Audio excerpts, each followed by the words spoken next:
Sziasztok! Az elmúlt pár napban megszaporodtak a dicsérő üzenetek.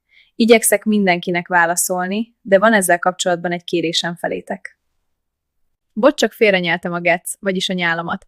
Szóval, ha rám írtok, írjátok azt, hogy szia rajongó vagyok, vagy szia jók a videóid, így talán nem küldelek el benneteket egyből melegebb éghajlatra. Mint ahogy azt tettem véletlenül egy-két alkalommal, de tisztáztuk a dolgokat, és kiderült, hogy normális emberrel beszélek, nem úgy, mint a soron következő embernél. Megfogadtam pár kommentelő és rajongó tanácsát, így kirakom az illetét névvel és fotóval, ahogy azt Baranyai Barna humorista is csinálja. Annyit előre tudni kell, hogy többször szóltam neki, hogy nem vagyok igazi, és nézzen körül az oldalamon jobban. Nem sikerült neki, és ő is küldött egy faszas selfit. Szóval íme itt van a kanos analfabéta perverzel való beszélgetés kezdete névvel és profilképpel, de vasszasz a selfie nélkül, és amit a végén ígértem neki, azt be is tartottam.